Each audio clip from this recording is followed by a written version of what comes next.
দুদক তাকে বানিয়েছিল অ্যাম্বাসেডর। সেই দুদকই এবার সাকিব আল হাসানের বিপক্ষে অনুসন্ধান শুরু করলো।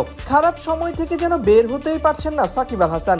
দুর্নীতি দমন কমিশন তাদের সাবেক ব্র্যান্ড অ্যাম্বাসেডর এবং মাগুরা 1 আসনের সাবেক সংসদ সদস্য ক্রিকেটার সাকিব আল হাসানের বিরুদ্ধে আয় বহির্ভূত সম্পদ অর্জন ও মানি লন্ডারিং এর অভিযোগের অনুসন্ধান শুরু করেছে। দুদকের উপপরিচালক মাহবুবুল আলমের নেতৃত্বে 2 জন সদস্যের একটি তদন্ত দল 9 এপ্রিল গঠন করা হয়। দলের অপর সদস্য হলেন সহকারী পরিচালক মোহাম্মদ আশিকুর রহমান। এই দলকে সাকিবের বিরুদ্ধে উত্থাপিত অভিযোগের অনুসন্ধান করে একটি প্রতিবেদন দাখিলের নির্দেশ দেওয়া হয়েছে। দুদকের উপপরিচালক ও জনসংযোগ কর্মকর্তা আক্তারুল ইসলাম অনুসন্ধানের কার্যক্রম শুরু হওয়ার বিষয়টি নিশ্চিত করেছেন, তবে তদন্তের অগ্রগতি বা বিস্তারিত সম্পর্কে তিনি কিছু জানাতে চাননি।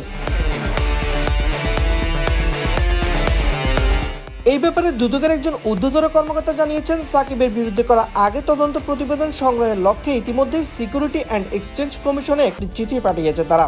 2024 সালের 28 আগস্ট সুপ্রিম কোর্টের আইনজীবী মিলহানুর রহমান নওমি সাকিবের বিরুদ্ধে দুদকের আনুষ্ঠানিক অভিযোগ দাখিল করেন।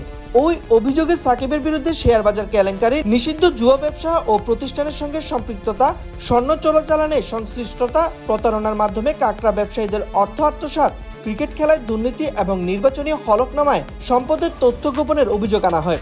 2023 সালের 8 November Bangladesh financial intelligence unit সাকিবের ব্যাংক হিসাব জব্দের ঘোষণা দেন।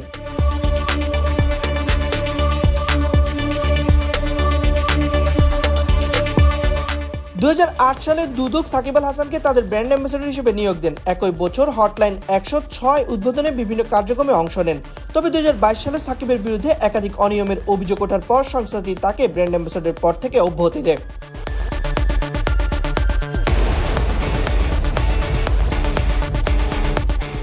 সাইদ ইবনে শামস, বিডি ক্রিক টাইম।